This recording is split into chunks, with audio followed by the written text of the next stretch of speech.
السلام عليكم ورحمة الله وبركاته.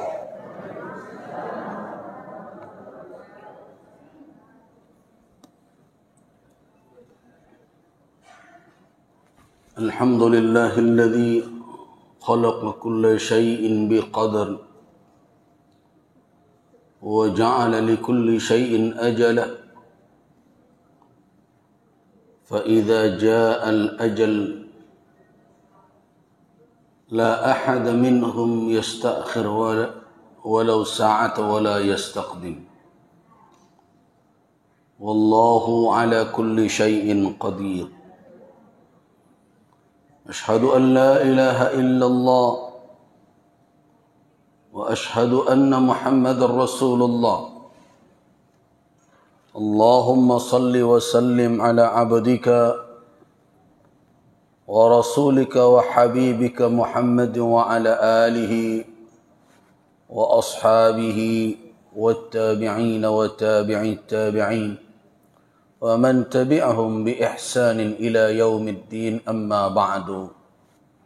عباد الله, bapak-bapak dan ibu-ibu jemaah rahimakumullah, mengawali kajian kita sebagai lanjutan dari pembahasan kita tentang alamatus sa'ah. Mari kita tadabburi, kita renungkan firman Allah Subhanahu wa taala dalam surat Az-Zumar ayat 67. Surat Az-Zumar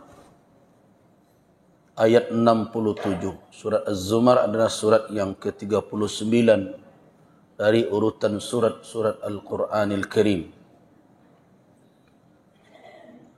Istami'u li tilawatihi. A'udzu billahi minasy syaithanir rajim. Wa ma qadarullaha haqqa qadrihi wal ardu jami'an qabdatuhu yawmal qiyamah was samawati matwiyatun bi yaminihi subhanahu wa ta'ala amma yusyrikun. Wa ma qadarullah, makna qadar bisa bermakna ukuran atau kemuliaan dan keagungan. Kalau kita berbicara qadar, bisa bermakna ukuran dan bisa juga bermakna keagungan, kemuliaan. Di dalam bahasa kita, qadar ini kita sadur ke dalam bahasa Indonesia. Bisa bermakna keagungan atau nilai sesuatu seperti kadar orang, dan bisa bermakna ukuran seperti berapa kadar benda mulia itu. Jadi kata qadar ada dua kemungkinan makna itu. Karena itu kita temukan terjemahan wa ma qadarullah, ada yang mengartikan bahwa mereka tidaklah mengagungkan Allah haqqa qadri, dengan sebenar-benar pengagungan. Namun ada kemungkinan juga maksudnya wa ma qadarullah, bahwa mereka tidaklah menilai Allah. Tidak ada kemampuan bagi mereka untuk memperkirakan, meletakkan ukuran kepada Allah dengan sebenar-benar pengukuran. Kenapa? Karena tidak ada alat bagi manusia, tidak ada ukuran bagi manusia sebagai makhluk, ya, manusia kan makhluk, untuk mencoba-coba pula mengukur Rabbul Alamin. baik zatnya maupun sifatnya. Ada dua maksud di situ. Satu adalah mereka tidak mengagungkan Allah, tidak bisa memberikan pengagungan dalam bentuk apapun yang sampai ke tingkat pengagungan yang sebenarnya. Orang-orang kufar, kaum musyrikin sama sekali tidak mengagungkan Allah. Bahkan mereka membangkang kepada Allah Subhanahu wa taala. Orang yang beriman, sampaikah mereka kepada maksimal penghambaan kepada Rabbul Alamin? Tidak. Tidak sampai. Jadi karena itu jangan menganggap diri sempurna dalam beribadah. Dan tidak perlu pula membuat ukuran-ukuran diri kita di hadapan Allah Subhanahu wa taala. Ada orang-orang yang menurut saya terlanjur mengatakan hal demikian, bahwa dia telah mendapatkan kedudukan ridha, kedudukan ini, kedudukan itu. Memangnya ada grade nilainya seperti orang naik kelas 1, 2, 3, 4 gitu. Semua itu adalah dalam konsep raja harapan kita. Kita buat ketaatan, mudah-mudahan Allah redha. Betul. Ada orang yang mencemoohkan kalau begitu kan tidak pasti itu. Siapa yang bisa memastikan?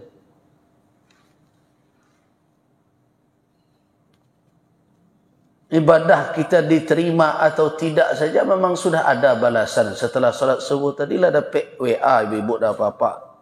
Ibadah sudah memenuhi syarat diterima gitu.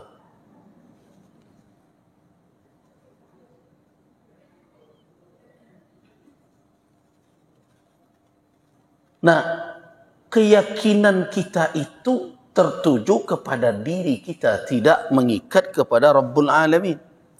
Kita yakin Allah tidak akan menyia-nyiakan, tetapi adab kita kepada Rabbul Alamin senantiasa merasa apa?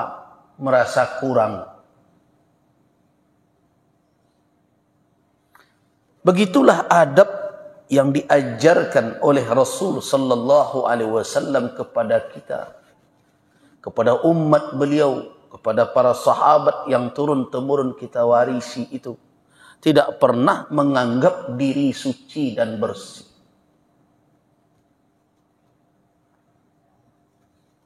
Memang benar di dalam Al-Quran ada orang-orang radhiyallahu anhum, ada orang-orang yang diberikan oleh Allah berbagai kemuliaan, disebutkan al-mukhlisun, al-muhsinun, al-muttaqun. Tapi apa hak kita untuk mengatakan diri kita masuk ke dalam kelompok itu?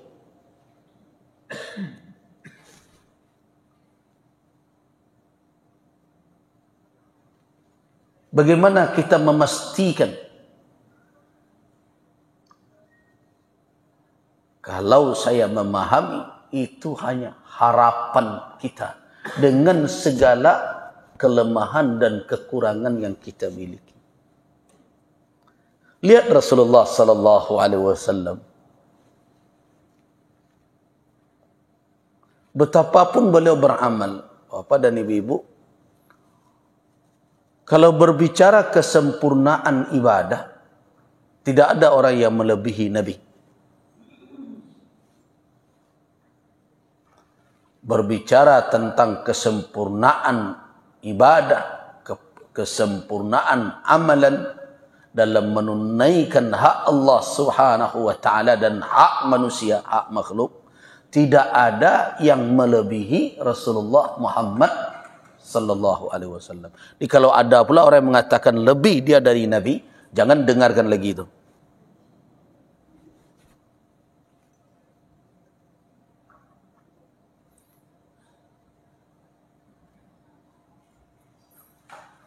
Jangan ada pula yang nanti terpesona dengan atau terpedaya dengan riwayat tentang Bilal bin Rabah.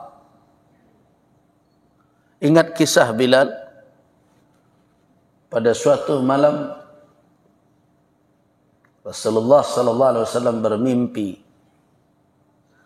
ketika orang belum lagi sampai di surga, telapak trompa Bilal sudah terdengar ya. Itu yang jadi dasar oleh ulama untuk mengatakan sunnah salat, sunnat wudu. Pernah dengar hadis itu? Nah, itu bukan berarti kedudukan Bilal lebih tinggi dari Nabi. Ini yang perlu diingat. Kadang-kadang orang memahami satu itu hadis itu saja, maka ada pula yang berani mengatakan dia lebih dari Rasul sallallahu alaihi wasallam. Itu ibu-ibu sudah sempit tak di belakang. Kalau sebenarnya bisa satu saf lagi maju, itu susah kawan-kawan yang baru masuk. Bisa tak yang di depan maju satu saf? Coba kasihan. Digeser apa itu sedikit Pak, yang di pintu ini digeser ke arah ke yang sebelah kanan. Nah, geser sedikit. Nah, biar nyaman kawan-kawan kita yang baru sampai. Nah,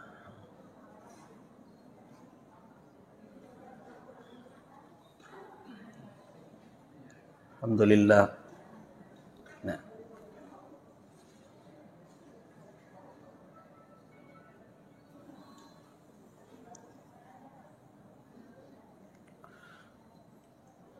jadi kalau kita berbicara tentang siapakah manusia yang paling sempurna di dalam menjalankan tugas ubudiyahnya adalah Rasulullah Muhammad sallallahu alaihi wasallam. Karena itulah makanya kita semua disuruh oleh Rasul untuk mengambil dari beliau kaifiat beribadah. Dalam solat apa kata Nabi? Khudhu an sallu kama ra'aitumuni usalli. Dalam haji apa kata beliau? Khudhu anni manasikakum. Salatlah sebagaimana kalian melihat aku salat. Haji, ambillah dariku tata cara pelaksanaan ibadah. Bahkan secara keseluruhan Al-Quranul Karim menegaskan walaqad kana lakum fi Rasulillahi uswatun hasanah. Kalau kita berbicara bagaimana mengimplementasikan Al-Quran, siapakah manusia yang paling sempurna menjalankan Al-Quran? Harfan, huruf, kalimat demi kalimat. Rasulullah. Sebagaimana yang dikatakan oleh Ummul Mukminin Aisyah radhiyallahu anha ketika ditanya tentang perangai atau perilaku Rasul, apa jawaban beliau? Kana khuluquhul Quran. Akhlak Rasulullah itu Al-Quranul Karim. Artinya apa? Kita baca Al-Quran, bagaimana praktek pengamalannya terlihat pada diri Nabi. Itu makanya ulama tidak berbeda pendapat, sunnah Nabi itu berfungsi sebagai apa? Sebagai bayanan, sebagai penjelas atau sebagai penjelasan terhadap Al-Quran, baik dalam bentuk implementasi pelaksanaan maupun dalam bentuk perincian penafsiran dan sebagainya. Tidak ada ikhtilaf ulama dalam hal itu. Jadi kalau ada di dalam Al-Quran kalimat-kalimat yang bersifat global, mujmal, apa maksud dari ayat ini? Maka pertama sekali ulama ya. Kalau bukan ulama tentu mau mereka saja. Kalau ulama mereka akan disiplin melihat dahulu bayannya, penjelasannya di mana? Di dalam sunnah. Kenapa?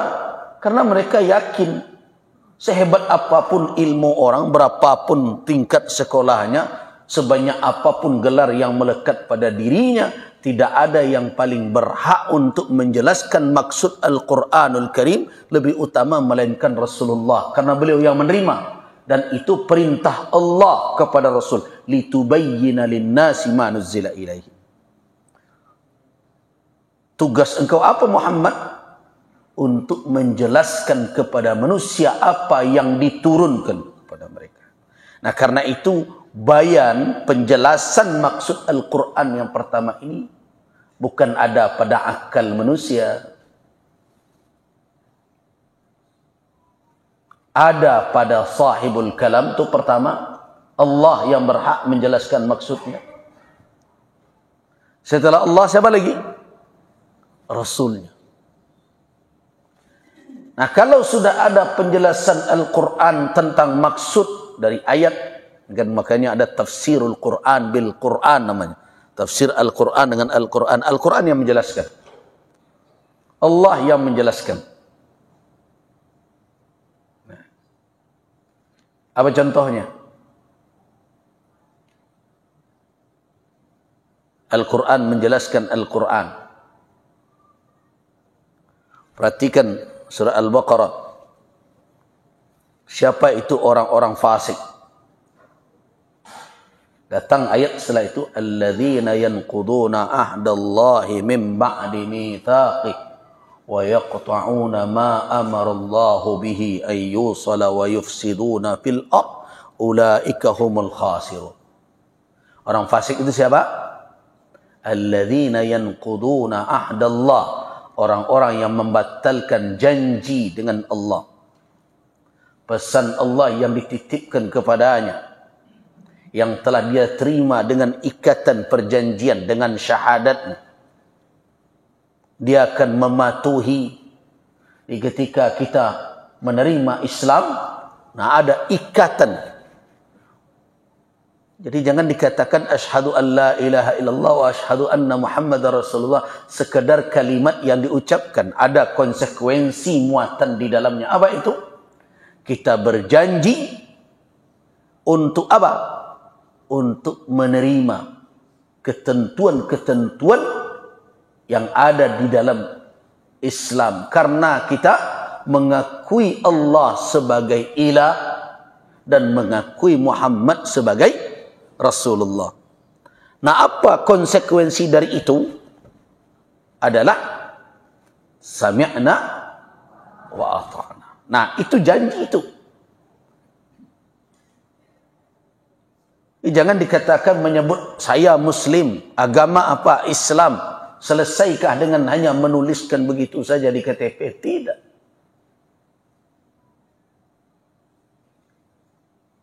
Nah, komitmen itulah yang dituntut setiap saat kepada kita. Nah, orang yang membatalkan komitmen itu, janji yang telah dia iakan, yang telah dia kukuhkan, ahdun bainahu wa bainallah, ada janji yang terjalin antara dia dengan Allah Subhanahu wa taala, yanqudun, mereka batalkan. Disuruh salat tak salat, suruh puasa tak puasa, suruh bayar zakat enggan, suruh meninggalkan yang haram malah dia bergelimang dengan yang haram. Orang seperti itu yanquduna ahdallah. Mereka mengaku muslim.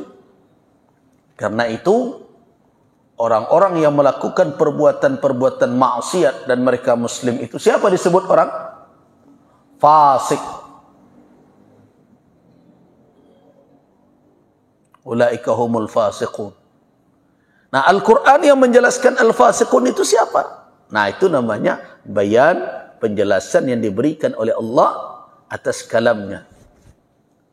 Itu tertinggi kalau kita bicara tafsir. Itu tafsir nomor 1 itu.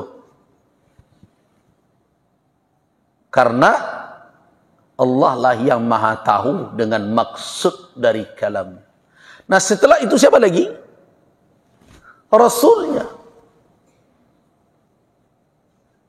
Muhammad sallallahu alaihi wasallam. Kenapa?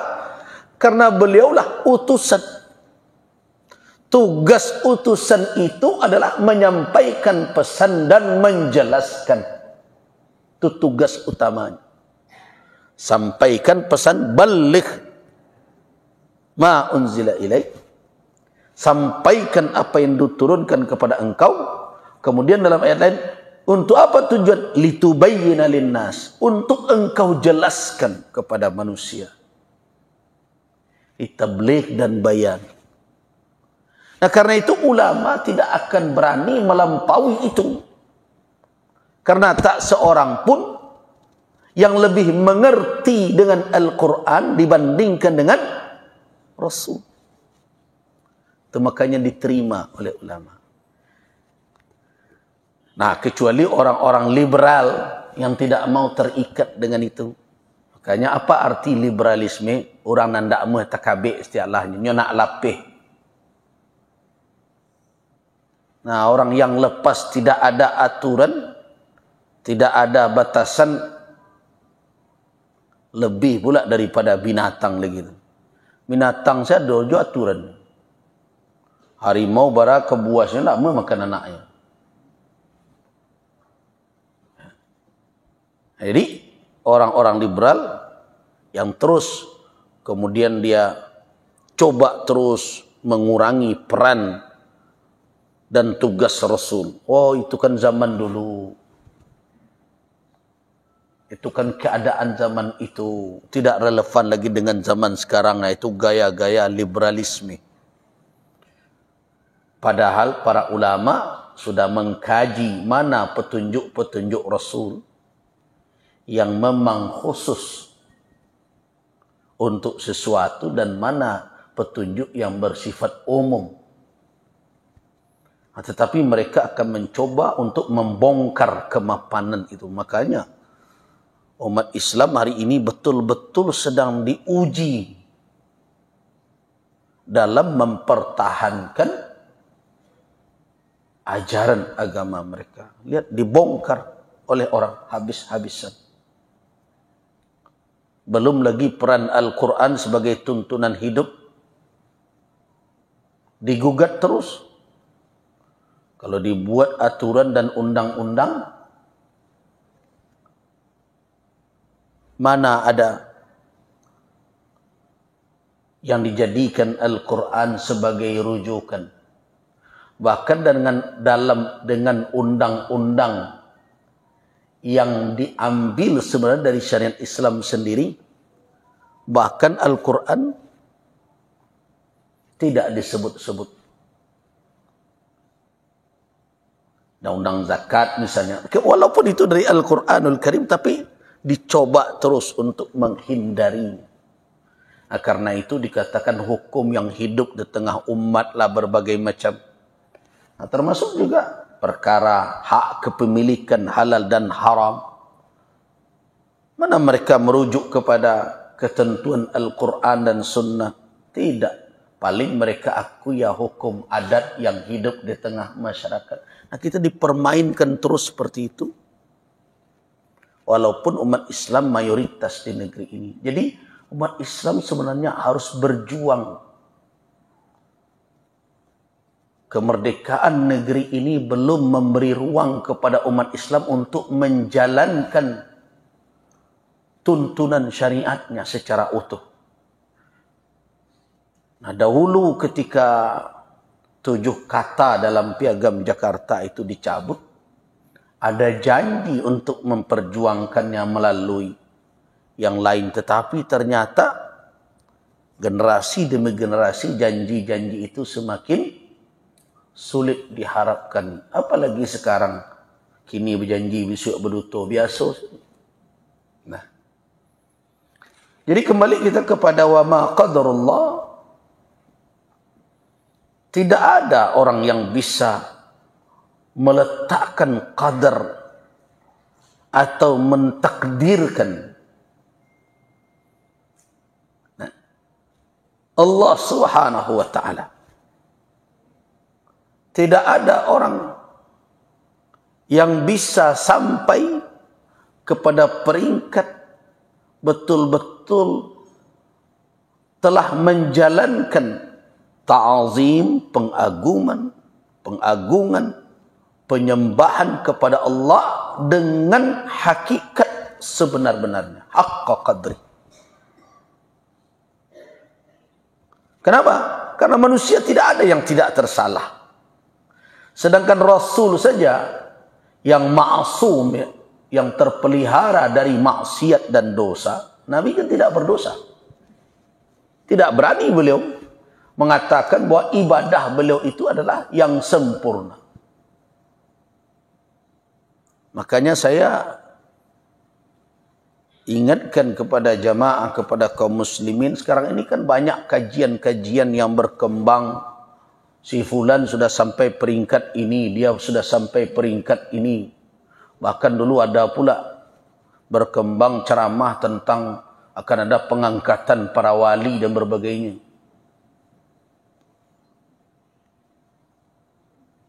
Ada orang yang bisa mengetahui kadar iman orang lain, tingkat kewalian orang lain, gitu ya. Ini semenjak kapan istilah-istilah seperti ini muncul? Apakah ini ada muncul di era-era para ulama yang dikatakan para a'immatul madzhab, imam-imam mazhab itu? Kita yakin ada aulia Allah, tapi tidak ada petunjuk untuk membuat senarai atau buku catatan siapa yang wali. Dan berbagai mustalahat istilah dikemukakan, ada ghaus, ada qutub, ada abdal dan berbagai macam. Dari mana mustalahat itu? Kalau perkara kajian ilmu tasawuf sebagai suatu disiplin ilmu, kita tidak membantah bahwa dia adalah suatu disiplin ilmu yang ada di dalam khazanah keilmuan kaum muslimin. Tetapi ketika dia dicampur adukkan dengan kajian falsafah, sudah masuk teori-teori tentang nur yang ada di sisi Allah Subhanahu wa taala. Kemudian dia turun dari langit ke langit dan melahirkan berbagai macam. Itu datang teori dari mana? Apakah Rasulullah pernah mengatakan hal demikian? Bagi siapa yang pernah mempelajari teori filsafat emanasi akan bertemu dia mirip dengan itu. Jadi kalau tidak hati-hati umat Islam, maka menyelusuplah berbagai macam pandangan dan fikiran dari luar Islam masuk ke dalam tubuh umat Islam ini. Kenapa ini saya jadikan sebagai hantaran kajian kita? Karena kita akan berbicara tentang Al-Masih dan Ad-Dajjal. Kita akan berbicara tentang Al-Mahdi. Kan kajian kita sekarang kan alamat kubra, tanda-tanda besar hari kiamat.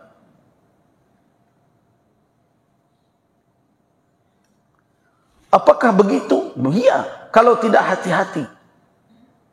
Contoh saja, Syiah terpaksa membuat keyakinan tentang kelahiran Al-Mahdi dan lenyap dari pandangan mata. Itu dapat dari mana itu? Nah, dapat dari mana? Adakah hadisnya yang mengatakan bahwa Al-Mahdi itu lahir kemudian menghilang? Tidak. Seperti keyakinan orang Syiah yang 12 yang disebut Syiah Al-Ithna Al-Asyariyah itu, yang sekarang banyak di Iran, dan saya sudah pernah ke sana melihat. Dari mana itu teori lahir lenyap? Sekarang sudah berapa ratus tahun tuh umur dia. Nah, karena mereka terjebak dengan keyakinan yang mereka buat-buat. Kenapa? Karena mereka hanya mengakui bahwa Imam Mahdi itu hanya lahir nanti dari keturunan Husain. Imam-imam mereka, bahayanya adalah imam mereka yang ke-11 itu. Jadi kalau kita mengkaji tentang Syiah ini, mereka sudah terpecah-pecah dalam sekian banyak kelompok. Awalnya para sahabat termasuk kalangan sesudah sahabat, tidak ada yang disebut dengan Syiah dalam keyakinan, perbedaan dalam perkara i'tiqadiyat, akidah seperti sekarang. Yang ada memang ada sekelompok sahabat yang berpihak kepada Ali bukan dalam perkara tauhid, bukan dalam perkara akidah. Tidak. Mereka berbeda dalam perkara siasah, bagaimana mengurus umat, politik awalnya. Dan perbedaan mereka itu, kalau kita bawakan dalam suasana saat itu, jangan dibayangkan suasana sekarang ya. Kalau sekarang kita punya HP, bisa telekonferensi. Dahulu antar daerah yang jaraknya ribuan kilo itu, transportasinya dengan tunggangan, onta, kuda, belum ada sepeda, belum ada motor, apalagi pesawat terbang, belum ada telepon. Yang ada adalah surat menyurat melalui pos yang waktu itu, kalau kita sebut pos sekarang, yang menyampaikan pesan melalui transportasi yang demikian. Jadi kalau terjadi perbedaan cara pandang antara Muawiyah bin Abi Sufyan, gubernur Syam, dengan para sahabat yang ada di Madinah, yang waktu itu telah bersepakat mendudukkan Ali bin Abi Thalib sebagai khalifah, terkait dengan darah Utsman yang tumpah, khalifah yang ketiga, berbeda pandangan. Kalau dalam analisa saya wajar saja, karena masing-masing merumuskan pandangannya tanpa bisa berkomunikasi langsung dengan pihak yang berbeda. Apalagi suasana daerah juga berbeda. Madinah ketika itu yang dicekam oleh kecemasan karena para pemberontak masih ada di dalam kota. Dengan Syam, daerah Syam yang relatif aman karena tidak di situ pusat konflik. Berbeda. Nah, akhirnya titik perbedaan tentang bagaimana menegakkan hukum atas pembunuh Utsman inilah yang melahirkan pertikaian antar sahabat, bahkan antara Ali bin Abi Thalib dengan Ummul Mukminin Aisyah radhiyallahu anha berbeda pendapat.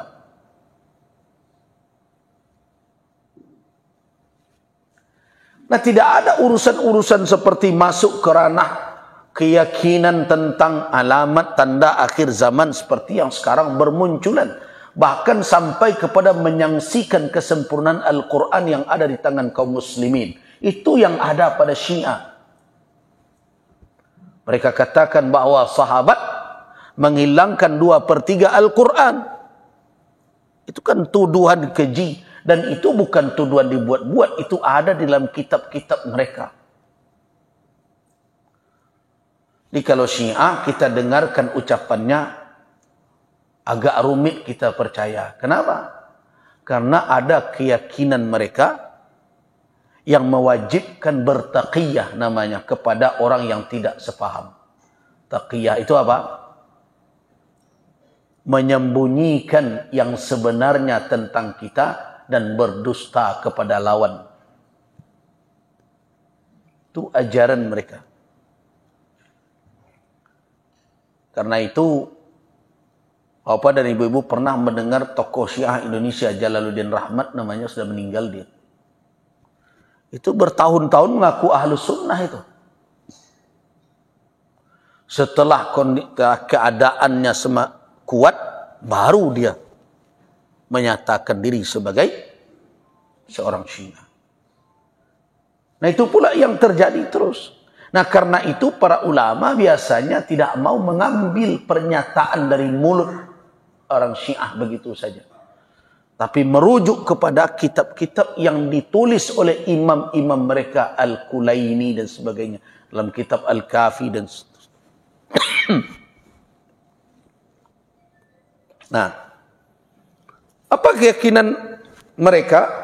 Mereka mengatakan bahwa Nabi berwasiat bahwa yang menjadi khalifah setelahnya adalah Ali.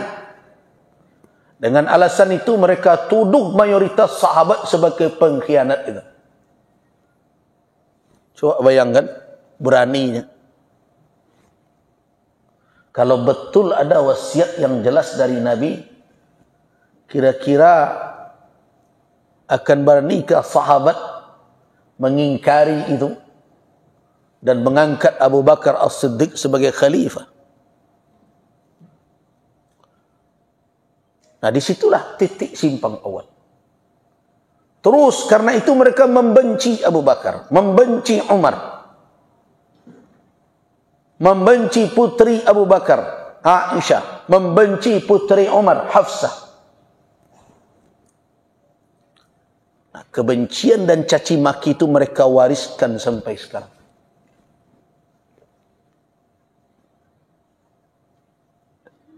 Nah, bagaimana umat Islam akan terima kalau di hadapannya didengarkan sahabat-sahabat Nabi yang telah berjuang bersimbah darah, mengorbankan apa saja untuk dakwah Islam, membantu Rasul, kemudian dicaci maki di hadapan mereka. Jadi, kalau ada orang berbicara tentang persatuan, persatuan itu bukan berarti mendiamkan yang batil. Itu ingat ya.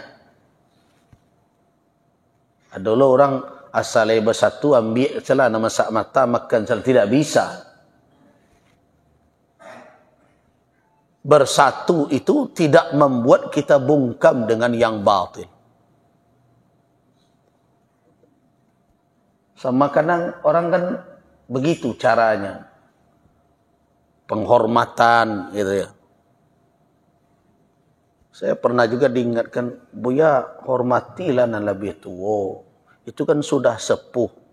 Saya hormati, tapi bukan berarti saya diamkan perbuatannya. Menurut saya sudah keliru. Kalau tidak setuju dengan pandangan saya, bantah dengan hujjah. Di Minang itu kelebihannya dulu lah ditanamkan sikap itu. Melawan guru jo kaji, melawan mama jo kebenaran. Begitu. Ndak durako tu. Tapi kalau mangguk saja dengan alasan penghormatan, dibiarkan saja kebatilan dengan alasan persatuan, itu namanya penjilik jadi orang.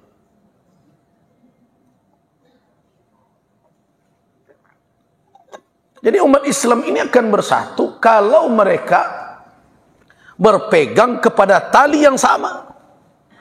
Wa'tasimu bihablillahi jami'an. Kunci persatuan itu adalah pegang. Tapi kalau Al-Quran disangsikan kebenarannya, disangsikan keutuhannya, sedangkan kaum muslimin Ahlus Sunnah meyakini bahwa Al-Quran ini mahfuz, dipelihara. Inna nahnu nazzalna dzikra wa inna lahu lahafizun. Bagaimana akan bersatu di dalam menerima tuduhan-tuduhan seperti itu? Nah, termasuk juga dalam perkara akidah, mereka meyakini ada yang menerima wasiat dari Ali bin Abi Thalib kepada siapa? Kepada Hasan. Dari Hasan kepada siapa? Kepada Husain. Dari Husain kepada siapa? Kepada Ali Zainal Abidin. Ali Zainal Abidin kepada siapa? Kepada Muhammad Al-Baqir. Muhammad Al-Baqir kepada siapa? Kepada Ja'far As-Sadiq dan seterusnya. Itu tidak satu jalur. Ketika Ali Zainal Abidin disepakati, Ali Zainal Abidin ini punya anak bukan hanya Muhammad Al-Baqir, punya anak lagi Zaid bin Ali, Nah, sudah berpecah di situ. Siapa yang jadi khalifah, jadi imamnya? Bagi yang mengikut kepada Muhammad Al-Baqir,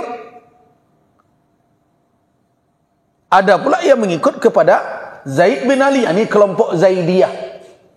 Jadi kalau pernah mendengar kelompok Zaidiyah dari kalangan Syiah, yaitu mereka yang menjadikan Zaid bin Ali sebagai imam. Terpecah dua. Kelompok Muhammad Al-Baqir dan kelompok Zaid bin Ali. Muhammad Al-Baqir punya anak bukan hanya Ja'far As-Sadiq saja. Ada Ismail namanya lagi. Nah, kelompok yang ikut Ismail tidak ikut Ja'far. Nah, ini lahirlah kelompok Ismailiyah dan Ja'fariyah. Nah, Ja'fariyah inilah yang terus sampai nanti akhirnya imam mereka yang ke-12, Muhammad ibn al-Hasan, ini dipertikaikan ada dan tidak adanya orangnya. Karena mereka sudah meyakini itu rantai keimaman. Yang mereka katakan imam-imam itu maksum pula. Sama dengan Nabi jadinya. Nah, itu imam yang ke-12 itu dipertikaikan sosoknya. Ada atau tidak ada orangnya. Sedangkan mereka meyakini bahwa Imam Mahdi akan lahir dari garis keturunan itu saja. Tidak keluar. Ternyata pada imam yang ke-11 tidak dipastikan dia punya anak atau tidak. Ada yang tidak meyakini ada anak. Tidak yakin dia tidak punya anak. Tidak punya anak. Kan terputus garisnya. Siapa yang akan jadi Imam Mahdi? Nah, sekelompok lain mengatakan ada dia punya anak. Tapi ketika kecil lenyap. Nah, konsep Mahdi mereka. Ketika kecil, menghilang.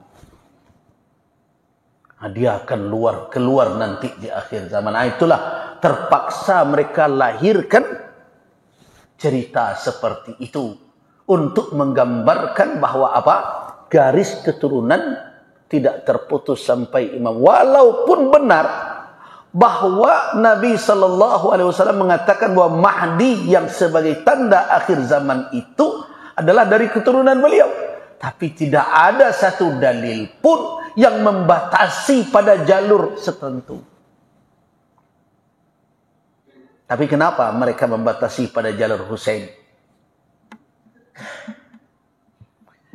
Jadi tidak heran kalau ada orang yang menulis sebenarnya Syiah sekarang ini adalah menghidupkan apa?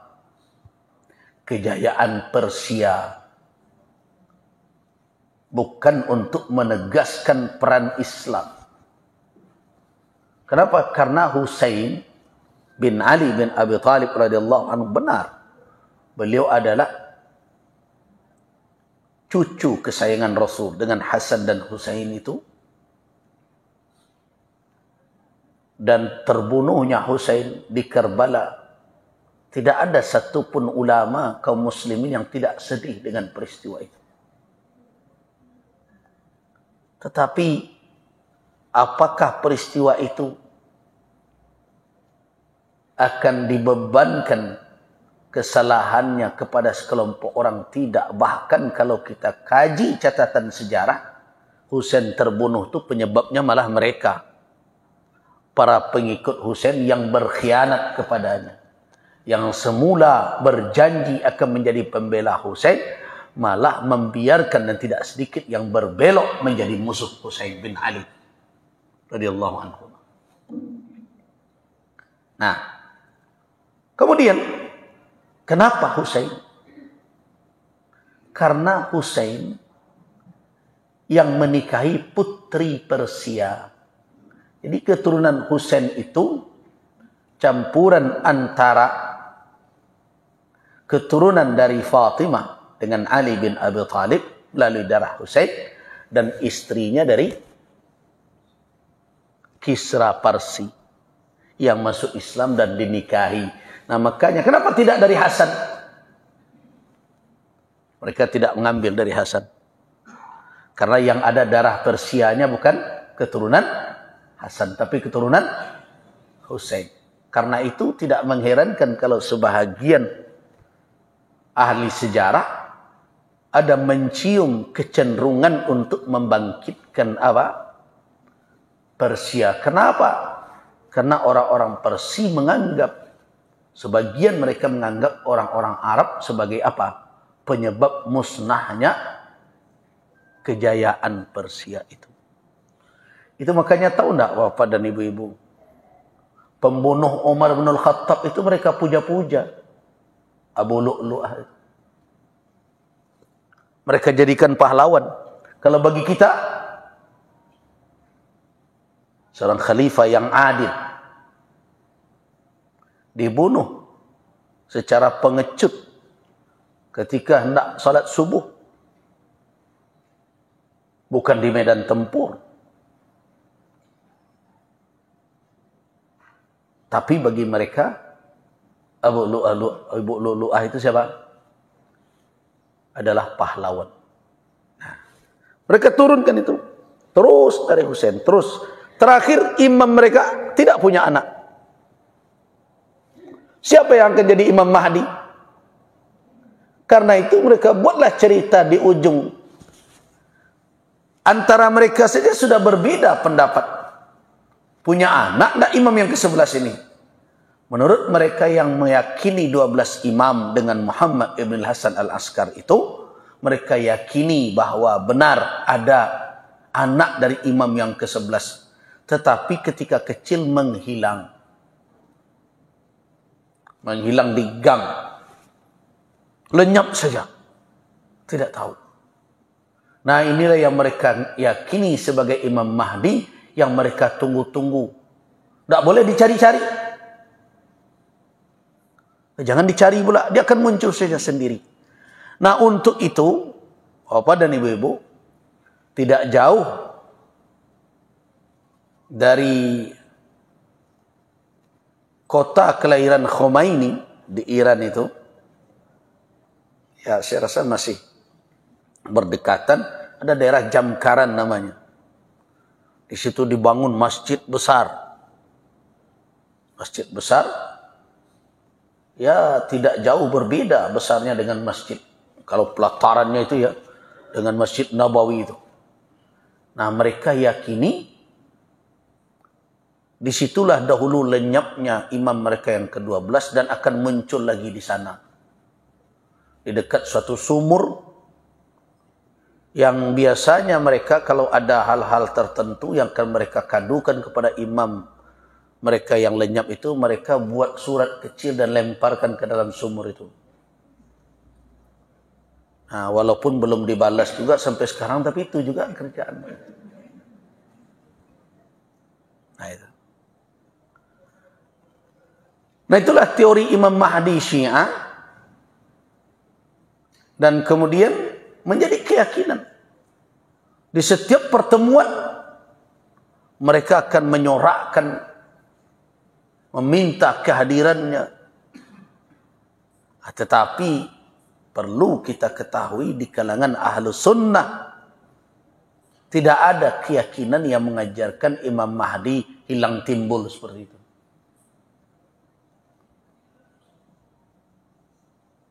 Jadi, dari sisi itu saja, itu kan perkara akidah ya. Sudah bercanggah jauh antara kaum muslimin dengan Syiah. Belum lagi keyakinan tentang perkataan imam-imam itu yang bagi mereka adalah sama dengan wahyu. Bagaimana tidak? Mereka maksum juga. Bagi kita kaum muslimin, yang maksum siapa? Nabi dan Rasul. Di luar Nabi dan Rasul, tidak ada yang maksum. Tapi ada kalangan Syiah kalangan Ahlus Sunnah yang terpengaruh dengan kalangan Syiah ini, sehingga akhirnya ada pula yang menjadikan perkataan gurunya tidak pernah salah, tidak boleh dipertanyakan pula. Itu dampak, itu pengaruh dari itu yang masuk. Benar semua. Apalagi kalau sudah berdasarkan mimpi pula. Mimpi bertemu si Anu, bertemu si Fulan. Nah, bagi sebagian kaum muslimin, ada yang terpengaruh pula dengan itu. Iya pula. Nah, kalau seperti itu kedudukannya, seperti wahyu dan sebagainya, bisa bertambah syariat jadinya. Terus di mana kesempurnaannya? Tentu jadi tidak sempurna syariat kalau setiap generasi, setiap ini ada orang yang bisa menerima langsung petunjuk. Sedangkan Abu Bakar As-Siddiq saja tidak berani membuat-buat. Pernah tidak Abu Bakar ketika ada kesangsian dari Umar bin Al-Khattab atas kebijakan beliau. Jadi ketika Abu Bakar jadi khalifah, muncul dua fitnah besar. Yang pertama, muncul kembali orang yang mengaku jadi nabi,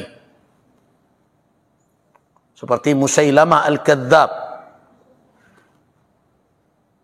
Yang di masa Rasul dia muncul, tetapi kemudian dia tidak sanggup berhadapan dengan Rasul. Tapi ketika Rasul telah wafat, katanya giliran dia lagi. Nabi-nabi palsu. Yang kedua apa fitnahnya?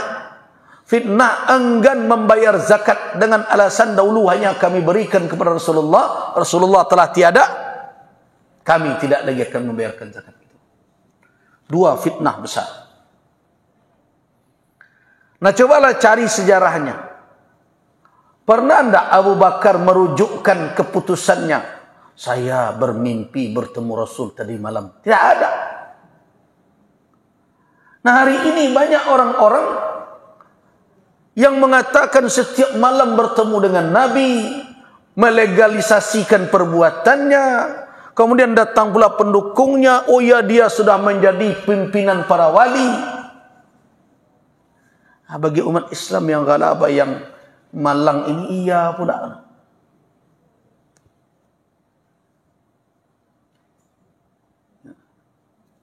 Ini yang perlu direnungkan betul.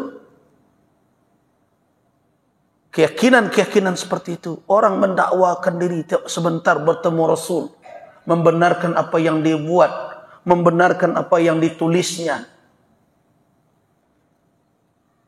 Padahal Rasulullah telah mengatakan hanya dua yang beliau tinggalkan, yang menjadi ukuran benar dan salah. Selama dua itu dipegang teguh, lan tadillu, tidak akan tersesat selamanya. Bagaimana dengan ada itrati, kalimat alil baitku, keluargaku? Iya, tapi Nabi ingat, antara keluargaku dengan Al-Quran tidak akan pernah berpisah. Terus sekarang ini bagaimana? Apakah berarti bahwa keluarga Rasulullah tidak ada berbuat maksiat? Tidak ada berbuat dosa? Kita telah letakkan keyakinan bahwa siapapun manusia pasti tersalah, kecuali yang dimaksum, yang dijaga oleh Allah Subhanahu wa ta'ala.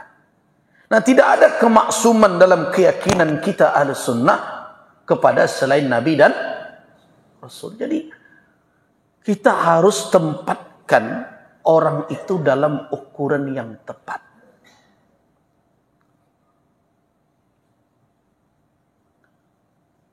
Kita harus tempatkan orang pada ukuran yang tepat. Ulama dihormati karena apanya? Keilmuannya. Bukan karena keturunan. Nindak mentang-mentang anak buya, tapi perangai masak mata. Ciumnya tangannya lera.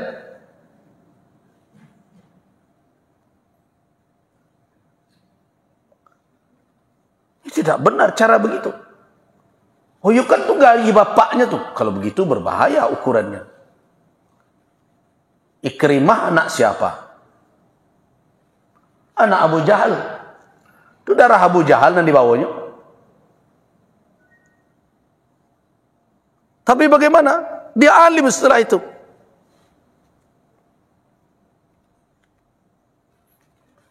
Khalid ibn al-Walid, anak siapa? Anak musuh Nabi. Jadi karena itu tidak itu ukuran.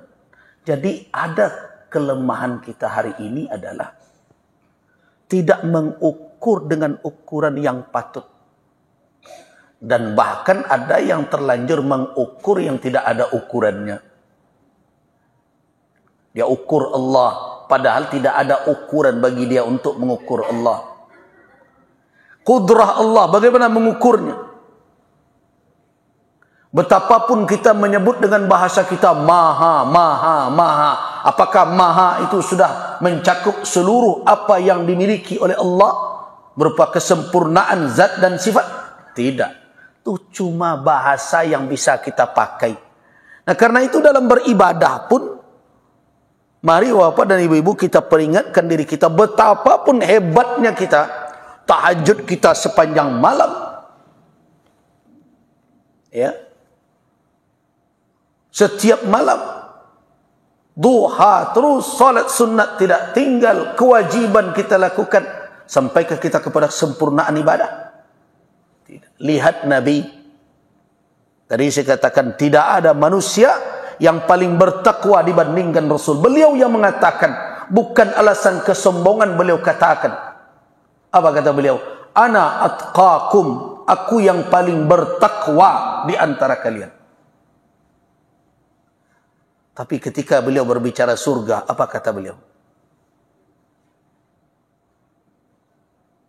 Ma minkum, tidak ada di antara kalian yudkhiluhu amaluhul jannah, yang dimasukkan oleh amalannya ke dalam surga. La ahad, tak seorang pun yang bisa dimasukkan oleh amalnya ke surga. Artinya apa? Sehebat apapun beramal, kalau yang diinginkan atau yang dihadang akan dipertukarkan dengan surga amalan, tidak cukup. Jam pede mana? Tapi jam berhenti lo beramal sudah ikut. Tidak cukup tu ada biarlah setun. Tidak begitu kesimpulannya. Tapi wak nak aruk juga, orang nambah buat salon seimbang apa lainan? Tidak sama sekali. Tetapi kalau mau diikualkan, dibandingkan, cukup ke amal? Tidak. Tidak seorang pun, kata Nabi. Nah, ketika bersahabat bertanya kepada beliau, wala anta ya Rasulullah, engkau tidak pula ya Rasul? Wala ana, saya juga tidak. Nah, kenapa orang hari ini merasa dengan amalnya seolah-olah sudah menjadi penduduk surga? Peliang atih lo posisinya kapling nomor 1. Nah, wala ada, saya juga tidak. Nah, di sini pernah ke Seleo dahulu ada orang menganalisa, ya, di Indonesia banyak dirujuk beliau oleh orang. Katanya Nabi tidak dijamin masuk surga. Itu keliru, kesimpulannya tidak begitu. Nah, ketika Nabi mengatakan wala ana, saya juga tidak, bukan berarti beliau tidak dijamin. Beliau mengatakan mu'amal tidak cukup untuk mendapatkan surga kalau hanya mengandalkan amal. Kan ada lanjutnya. Illa, kecuali kalau ayyatagammadani Allah birahmatihi, Allah meliputi saya dengan rahmatnya. Yang terakhir itu pasti untuk Nabi, tidak pasti untuk awak. Nabi pasti diliputi rahmat Allah. Disitulah jaminan beliau masuk surga. Sedangkan kita berharap.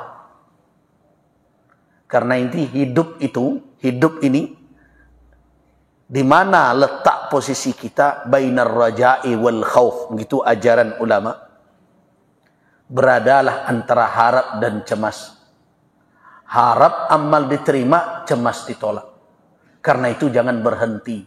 Teruslah sehingga sampai akhir nafas kita di muka bumi ini tetap berada di dalam ketaatan kepada Allah dan Rasul. Itu yang bisa kita lakukan. Jadi bukan menempatkan diri pada posisi A, posisi B, seperti kepangkatan pegawai negeri pula. Tak tugas kita itu. Iko kalau lo sudah ngaji je buya le dapat sertifikat wali lo kan buya ndak.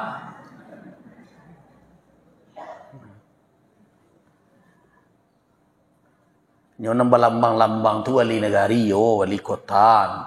Ado kelupa nyari yang di dadun. Yang kita ini apa? Hanya berharap kepada Allah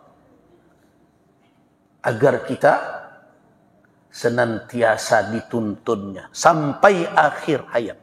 Itu makanya berulang kali kita salat itu ihdinas siratal mustaqim, ihdinas siratal mustaqim, itu kan di dalam surah Al-Fatihah itu. Ada orang yang mempertanyakan, kok orang Islam terus baca ihdina, apa mereka tidak yakin berada di atas hidayah? Yakin. Kita yakin bahwa hidayah itu yang sempurna adalah hidayah Islam. Tidak ada hidayah di luar Islam. Ingat, siapa saja yang mencari agama selain Islam, la yuqbala minhu, tidak akan diterima. Wa fil akhirati minal khasirin.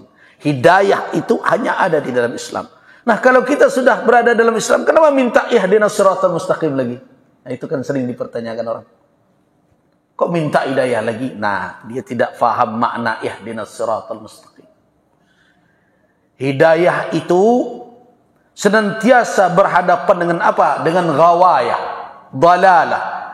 Ada saja kekuatan di luar kita, bahkan di dalam diri kita, yang berpotensi terus mengintai kita, menyimpangkan kita dari jalan hidayah itu. Apa itu?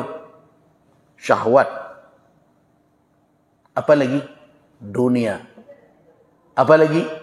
Syaitan. Nah, kita terus dikelilingi oleh hal demikian. Diri kita ammarah bisu, mendorong-dorong pada yang jahat. Dunia menjadi apa? Menjadi gharar, menjadi tipu daya. Iblis dengan bala tentaranya dari golongan jin dan juga sekutunya di golongan manusia, yuwaswis, membisik-bisikkan. Nah, setiap saat orang dalam musaji saja kacaunya juga tuh. Polena luar musaji, apolena naik klub. Minimal kalau dia tidak bawa kita kepada kemaksiatan, dilalaikannya kita dari menunaikan kewajiban. Itu yang terjadi. Buat maksiat indah, tapi kerajonan para lu, ya tak bekakok. Sama saja tu. Cila lah kini wak dimain-mainkan dari heboh jo HP, anak-anak main game, kini main lato-lato. Walantuang-lantang di mana-mana. Tak jalik. Satu lo pejabat-pejabat nak bantu nak ada kerajo.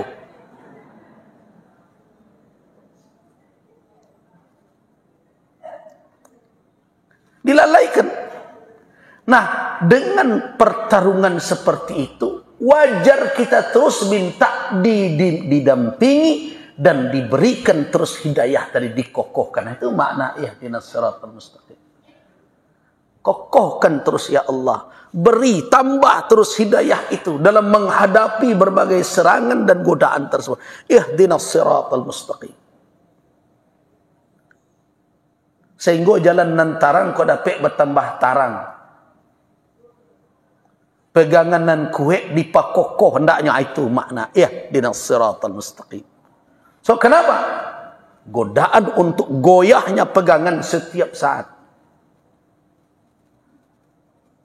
Kalau tidak kita didampingi oleh Allah dengan hidayahnya terus, bisa kalah kita berhadapan dengan musuh-musuh tersebut. Nah, jadi wa ma qadarullah haqqa qadri. Jangan mencoba membuat ukuran-ukuran untuk sesuatu yang kita tidak punya ukuran. Qudrah Allah, bagaimana mengukur? Jangan dibuat seperti orang-orang Yahudi Bani Israel yang mengatakan yadullah maghlulah, tangan Allah lumpuh, tangan Allah terbelenggu. Kan mereka ukur Allah dengan ukuran mereka. Apa kata Allah? Wal ardu jami'an qabdatuhu yaumal qiyamah. Bumi ini semuanya dalam genggamannya di hari kiamat. Tak ada yang akan bisa lolos itu. Was-samawatu matwiyatun biyaminih. Langit-langit, seluruh langit dia lipat dengan tangan kanannya.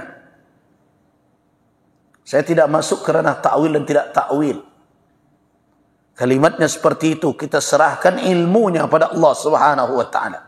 Artinya apa? Kudrah Allah tidak akan ada ukurannya bagi manusia. Subhanahu wa ta'ala. Maha suci Allah dan maha tinggi. Artinya apa? Qadar-qadar yang dibuat oleh manusia tidak bisa dimasukkan kepada kudrah Allah Subhanahu wa ta'ala. Nah, begitu kita mengagungkan Allah. Karena itu kita pakai kata maha yang tidak ada batas. Allah maha tinggi. Allah maha besar. Allah maha agung. Allah maha mendengar. Itulah bahasa yang kita punya dalam menterjemahkan. Akbar, azim, qadir. Begitulah bisa. Nah, berarti dengan demikian, apapun yang didatangkan oleh Allah Subhanahu wa ta'ala sebagai tanda akhir zaman, tidak ada sedikit pun kesulitan baginya untuk mewujudkan apa yang telah dijanjikan oleh Rasulnya. Al-Imaratul Uzma, tanda-tanda besar dari hari kiamat itu, hiyallati yu'aqibuha qiyamus sa'ah, yang diiringi setelah tanda itu berakhir, diiringi langsung oleh terjadinya kiamat. Itu yang dikatakan tanda-tanda besar. Apa di antara tanda-tanda itu? Nah, kita merujuk kepada hadis yang diriwayatkan oleh Al-Imam Muslim rahimahullah dan juga Al-Imam At-Tirmidzi rahimahullah, juga diriwayatkan oleh Al-Imam Abu Daud rahimahullah, hadis sahih dari sahabat Nabi Hudzaifah ibn al-Yaman. Nah, qala, apa kata Hudzaifah ibn al-Yaman? Atla'an Nabi sallallahu alaihi wasallam alaina wa nahnu natadzakar. Rasulullah sallallahu alaihi wasallam muncul kepada kami. Ada meriwayatkan beliau munculkan kepala beliau. Jadi bisa jadi sahabat berada di suatu tempat, Nabi berada di kemah di atas. Dalam riwayat lain dikatakan bahwa sahabat berada di bawah. Rupanya sahabat ketika mungkin waktu-waktu kosong, mereka bukannya bersenda gurau biasa. Jadi kebiasaan sahabat begitu. Jauh dari kebiasaan kita. Kalau awak kekosongan waktu, awak buang-buang.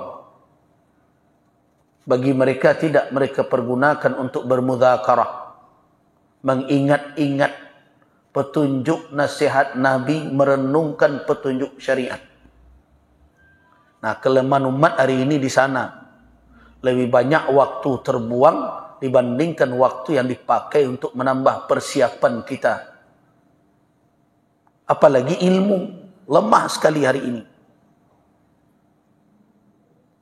Kalau para sahabat, dia intai-intai kapan ya Rasul kosong.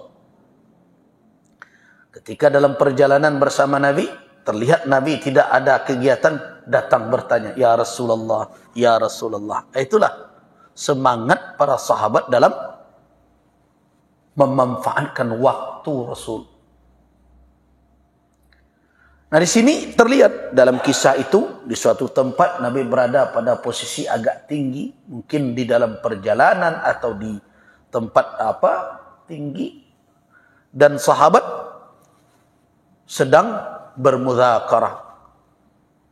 Terdengar oleh Rasul, atla'. Jadi beliau mengulurkan kepala beliau, memperlihatkan wajah beliau atau tampil di hadapan sahabat.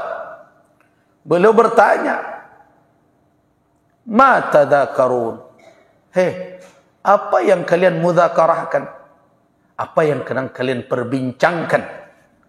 Yang kalian saling mengingatkan satu sama lain. Karena mudzakarah ini adalah suatu majelis di mana orang berharap satu sama lain saling mengingatkan. Jadi tidak seperti seminar. Kalau seminar ada yang cadi, ada yang mendanga, ada yang pakar yang diundang. Kalau mudzakarah tidak. Orang berharap ada yang menasihati dia, ada yang mengingatkan apa yang terlupa. Ditanya oleh Nabi, "Ma tadzakarun?" Apa yang kalian perbincangkan, yang kalian ingat-ingatkan itu? Qalu nadhkurus sa'ah.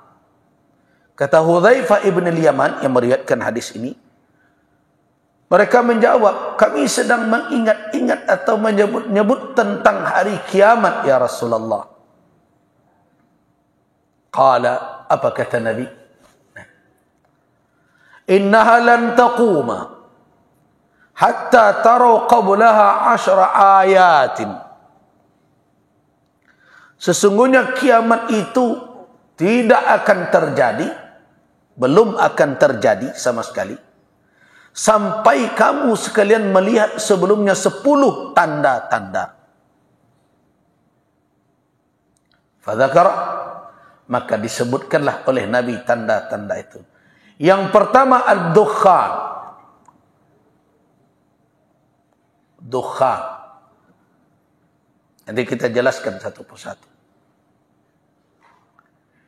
Yang kedua ad-dajjal.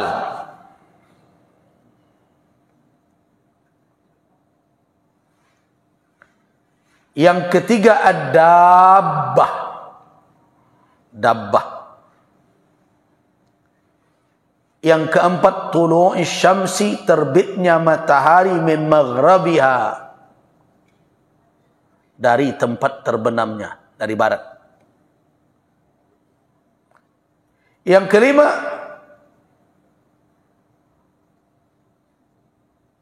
nuzul Isa ibni Maryam, turunnya Isa ibnu Maryam. Selanjutnya berapa? Yang keenam adalah wa Ya'jud wa Ma'jud. Ya'jud dan Ma'jud. Kemudian apa lagi? Yang keberapa? Yang ketujuh adalah salasa khusufat. 3 khusuf. Khusuf itu adalah bahagian dari bumi tenggelam, menelan yang ada di atasnya, seperti Qarun ditelan oleh bumi, seluruh harta kekayaannya. Kata orang Mesir, menjadi danau jadinya, danau Qarun. Ada 3 khusuf. Itu khusuf di masyrik, di timur, khusuf di maghrib, di barat, dan khusuf di jazirah Arab. Kemudian yang terakhir, api keluar dari Yaman yang menggiring manusia ke mahsyar mereka. Jadi dukhan, Dajjal, Dabbah, terbit matahari di barat, kemudian turunnya Isa, kemudian Ya'jud dan Ma'jud, kemudian 3 khusufat, khusuf di timur, khusuf di barat, dan khusuf di jazirah Arab. Jadi jazirah Arab akan tenggelam, akan terbenam ke dalam bumi. Kemudian yang terakhir adalah keluarnya api dari arah Yaman yang akan menggiring manusia ke mahsyar tempat berhimpun mereka. Nah, kata Rasul, lan taquma, belum akan terjadi kiamat itu sampai kalian melihat 10 ayat, 10 tanda-tanda itu. Nah, inilah yang dimaksudkan oleh ulama dengan alamat kubra. Tanda-tanda besar hari kiamat tersebut.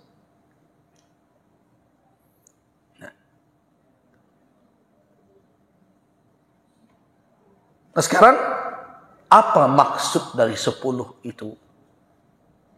Ad-Dajjal. Kita mulai dari Dajjal. Ya, tidak kita mulai dari Dukhan. Sebab dari sisi urutan kejadiannya, bukan Dukhan yang dulu muncul. Dajjal, apa arti kata Dajjal? Dajjal berakar atau berasal dari kata Dajjalun. Makna dari Dajjal itu, kata Dajjal itu, ada 2 pengertian. Yang pertama bermakna al-kidhb, bohong. Jadi arti Dajjal itu pertama adalah bohong atau dusta. Yang kedua, maknanya adalah taghtiyah. Taghtiyah, ghatta yughatti taghtiyatan, artinya apa? Menutup atau penutup. Jadi penutupan. Nah, kenapa Dajjal, makhluk yang menjadi fitnah besar, yang akan muncul sebagai tanda besar kiamat itu, dinamakan Dajjal? Ya, fitnah besar kepada manusia. Karena itulah Nabi sallallahu alaihi wasallam menuntun kita sesudah tasyahud sebelum salam berselindung dari yang 4. Apa itu? Allahumma inni a'udzubika min adzabil qabr wa a'udzubika min adzabi jahannam wa a'udzubika min fitnatil mahya wal mamat wa a'udzubika min syarri fitnatil masih Dajjal. Kamu gitu? Nah, kenapa dia namakan Dajjal? Dinamakan dia Dajjal dengan kata Dajjal itu li'annahu kadzdzab, karena dia itu pendusta, pembohong. Nah, wa li'annahu yumawwah, dan dia juga ditutupi satu matanya itu dengan kulit tebal. Jadi matanya yang satu itu sebelah kiri tertutup. Makanya sering digambarkan orang Dajjal itu bermata satu. Nah, bermata satu.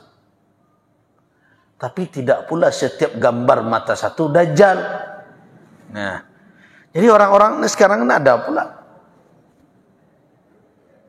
tampak gambar mata satu. Sering kadang-kadang logo polisi Saudi dikecilkan logo Dajjal gitu. Yaitu berlebihan, tidak begitu memahaminya. Nah, ini terkait Dajjal. Tapi apakah itu dijadikan simbol Dajjal? Itu duga-dugaan. Tapi kondisi Dajjal memang begitu. Nanti kita akan jelaskan sifat ciri-cirinya.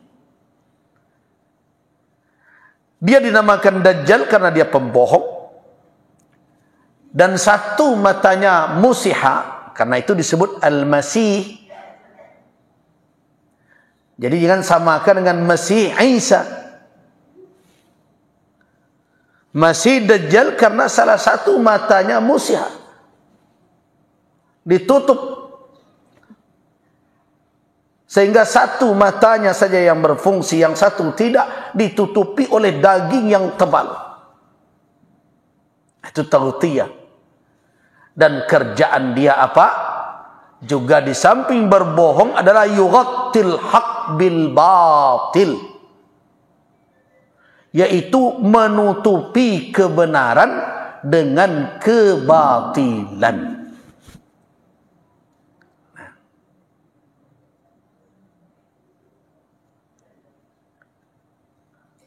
Nah, itulah alasannya kalau kita telusuri kemungkinan kenapa dia disebut dengan Dajjal. Tapi ingat, kita sudah jelaskan pada pertemuan pekan yang lalu bahwa sebelum Dajjal yang sebenarnya ini keluar, bermunculanlah Dajjal-Dajjal.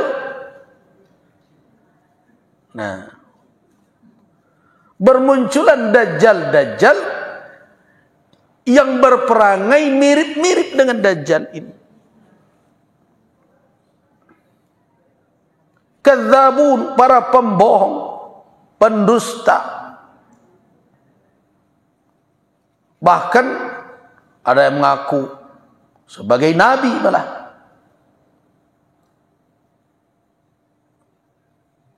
Nah, di negeri ini yang kita cemaskan sekarang ini. Ajaran-ajaran yang dibawa-bawa oleh nabi palsu dipersilahkan berkembang. Apa contoh? Ahmadiyah. Ahmadiyah itu dikembangkan oleh seorang yang mengaku menjadi nabi.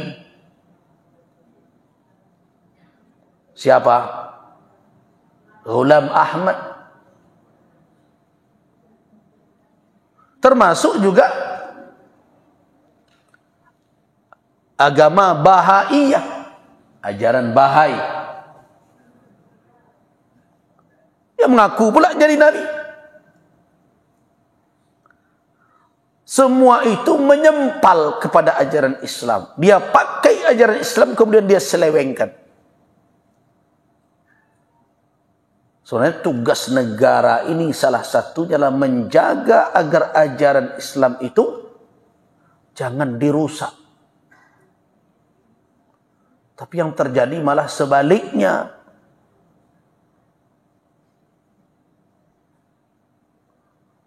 Umat Islam dituntut bertoleransi dengan keyakinan-keyakinan dan ajaran-ajaran yang melecehkan dan merusak ajaran agama kita. Itu makanya Batang dah ditawarkan ke saya dalam rangka Hari Amal Bakti Kementerian Agama. MUI diminta siapa yang akan menandatangani apa namanya, saya lupa juga tuh. Seperti deklarasi toleransi yang di dalamnya mengukuhkan moderasi beragama. Nah, Sekum beritahu, Buya, Kak, ya, ini ada nih pertanyaan dari Kementerian Agama, siapa yang akan menandatangani mewakili MUI Sumatera Barat? Apa yang mau tanda tangan? Aneh ya, minta tanda tangan tapi yang ditanda tangan tidak dikirim. Akhirnya tanya begitu, kemudian baru tiba pula ini. Setelah saya baca, saya jawab ke Sekum. Sampaikan MUI Sumbar tidak ikut tanda tangan ini. Oh, kalau urusan damai, toleransi, tidak perlu didramatisir begitu. Kami sudah pandai bertoleransi sebelum teori-teori toleransi ini dilahirkan. Ini di Kota Padang ini apa yang tidak ada agama? Ada kita ganggu? Enggak kan? Masuk kita ke sana, apa yang kita lihat? Seperti tidak berada di Padang kita terasa. Ada diganggu? Enggak. Berapa rumah ibadah berdiri? Tidak kita ganggu. Dan tidak ada ulama kita yang mengizinkan umat mengganggu. Terus toleransi seperti apa lagi yang mau diminta dari kita?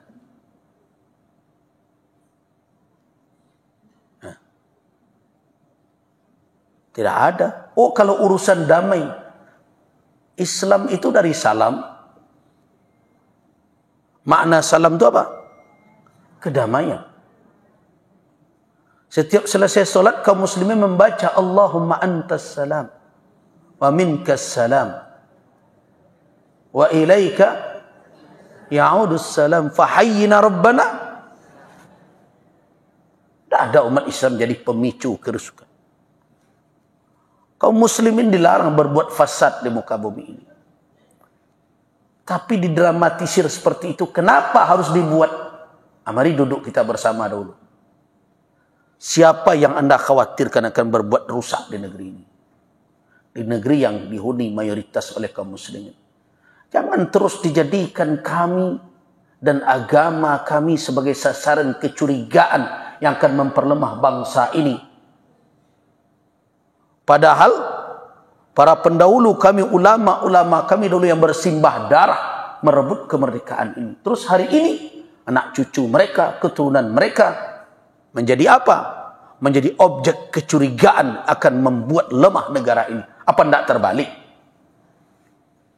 Tidak benar itu.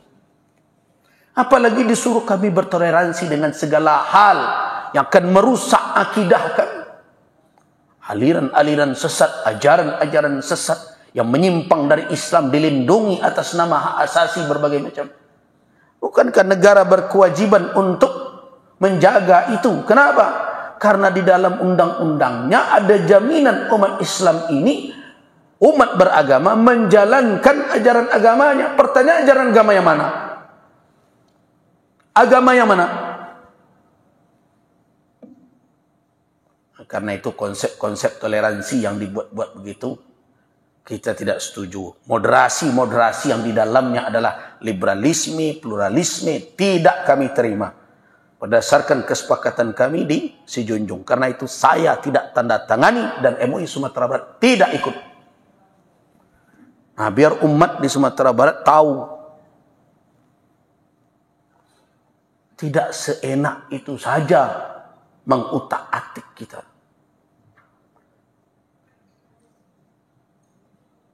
Para tokoh kita dulu memerdekakan negeri ini agar kita bisa nyaman menjalankan tuntunan agama. Tapi hari ini gelisah. Nah itu contoh rumitnya kita berhadapan dengan hal-hal yang sebenarnya mukaddimah kemunculan Dajjal itu telah hadir. Para Dajjal kecil lah kira-kira. Atau Dajjal junior. Nah, Dajjal seniornya belum. Dajjal juniornya yang mengaku-ngaku jadi nabi. Lihat ada ajaran. Ibu dah bawa apa kan heboh. Oh, akhir-akhir ini dengar bab kesucian. Sumatera Barat sebenarnya sudah melakukan kajian melalui MUI Tanah Datar. Membahas itu. Penyimpangannya sangat banyak. Cuma karena ini berskala nasional, kita sudah sampaikan ke tingkat pusat. Nah, sekarang muncul mereka tidak membolehkan memakan ini, memakan itu, memakan ikan dan sebagainya di berbagai daerah lain kan. Nah, bahkan yang kita temukan sebelumnya, orang yang tidak masuk kepada mereka. Nah, misalnya, kalau perempuannya masuk aliran mereka, laki-lakinya tidak harus bercerai. Kalau mereka masuk berdua, harus diulang nikahnya lagi. Coba bayangkan.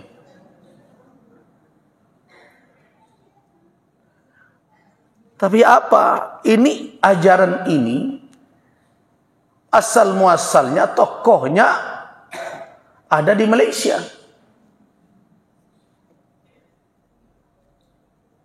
Nah, karena skopnya ini adalah skop nasional dan internasional, sebaiknya ini dikaji dan difatwakan secara nasional. Nah, MUI Sumber bersabar menunggu itu. Kalau tidak juga tentu ada batasnya nanti. Karena di tempat kita ada juga itu berkembang. Ada di Padang, ada di daerah Tanah Datar, bahkan mungkin ada di 50 kota juga. Nah, inilah akhir zaman salah satunya adalah kemunculan para kadzabun, para pendusta dan pembohong. Jadi kita sudah tahu apa makna Dajjal. Ad-Dajjal bermakna kadzib, makna dusta dan taghtiyah, dan menutup. Dia berdusta, menutupi kebenaran dengan kebatilan, dan dari rupanya salah satu matanya juga tertutup, sehingga hanya satu matanya yang berfungsi. Karena itu sering dikatakan Dajjal itu bermata satu. Itu dahulu sebagai pengantar kajian kita tentang tanda-tanda besar. Kemudian untuk hari Selasa depan,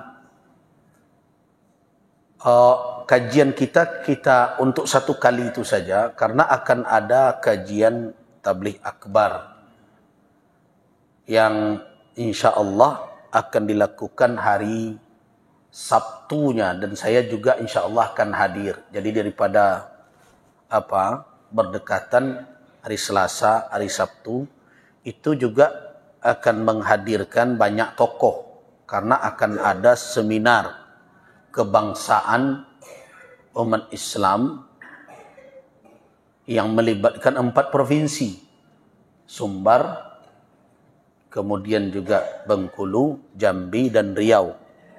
4 provinsi, dan mengundang juga para ulama-ulama dari tokoh-tokoh dari beberapa daerah itu. Dan juga akan dihadiri oleh tokoh-tokoh dari nasional, seperti ada Perantau atau Pak Bakhtiar Khamsah atau lain-lain, termasuk mungkin juga ada Pak Gatot Nurmantio dan lain-lain yang hadir. Nah, tempatnya itu karena di sini pula hari Sabtunya.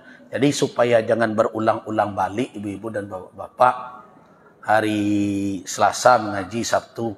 Jadi kita fokus saja kepada kegiatan di hari Sabtu.